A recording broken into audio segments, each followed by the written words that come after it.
how you deal with hoovering, a narcissistic technique that basically they try to suck you back in after you've kind of cut them off.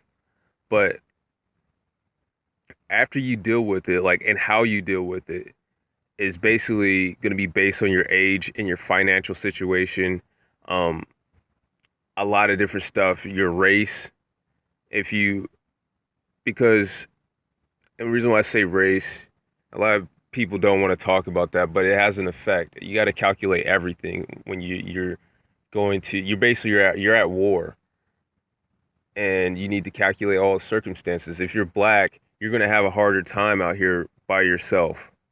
Just that's just the way it is. We live in a system of white supremacy, and it's hard to talk about narcissism and how to deal with it without covering that aspect of it, because it's easier for a white person to get a job, and it's easier for them to be able to hold down a job.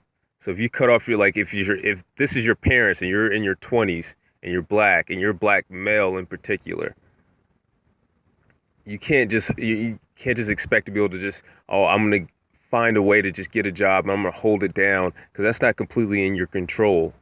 Like, you have less control over your life. So completely cutting them off isn't gonna be as easy. You got to actually pay attention to that, like your age and your race, your gender and everything. But yeah, so after you cut somebody off, they're gonna keep basically stalking you. They're gonna stalk your page.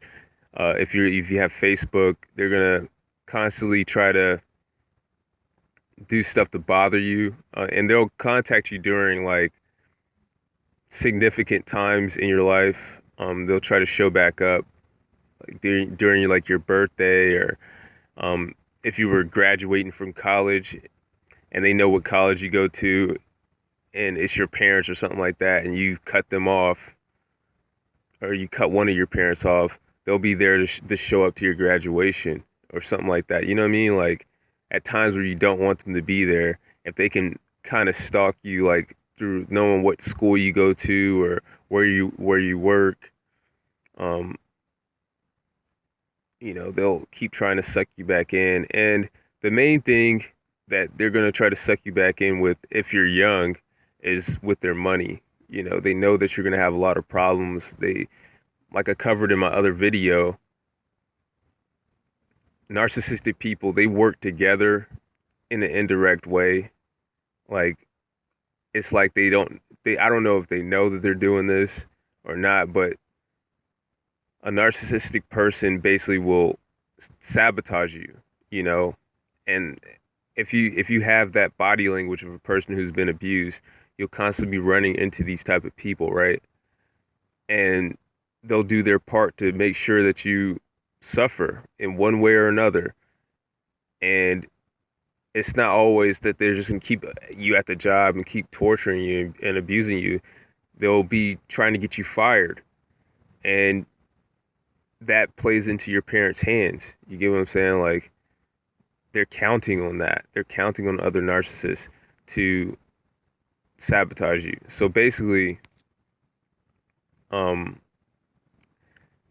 you're gonna be dealing with all of this in your 20s, if you're in your 20s, and you have to pay attention to that. Now, if you're a white male, then it's completely opposite. If you're a black, than if you were a black male, because the system's already built for you. Like, you can go out here and survive without your family. Like, you can cut them off and just, you're eventually going to land a job, and as long as you act right, people will allow you to keep the job. Now, you might still run into other narcissists or whatever, but you don't have to worry about finding another job once you're fired, because it's just, in general, if you're black, it's gonna be harder for you to find a job. So you got to keep that, like, everything needs to be in perspective. You need to pay attention to that. So, like, I don't want, because I know probably most people are gonna be watching this are gonna be white, but I know that there's going to be black people watching this, and I can't just give blanket advice. I can't do that. My conscience wouldn't allow me to. It's not the same. Like, it's just not the same. So if you're black, you need to make sure that you hold on to your parents a little bit longer until you get stable. Now, that doesn't mean that you talk to them on their birthday and you're around them, but you play the game a little bit with the money until you get stable. Because you're going to need some money if you're in your 20s and you're a black male. It's going to happen. And you just got to know that they're going to try to get more out of it. You know, they're going to try to get you to completely allow them back into your life, but you need to control your information that you give them. Don't tell them everything. Don't tell them where you work. You might even lie to them, you know, to protect your information and keep the content tagged at a minimum. And you can take this advice if you're white as well. I mean, or if you're any other race as well. But it's just like I said, it's different from different aspects. And so if you're actually older, which is the primary, my primary audience is probably like in their 40s and 50s. Now that's different. Now at that point, you should be established in life to a degree to where your parents are going to need you more than them. Then you just completely cut them off.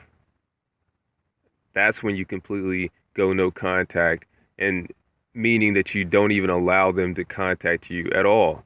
Like they don't know how to go about contacting you. They don't know where you work. They don't have your Facebook page, nothing. And you stick to that.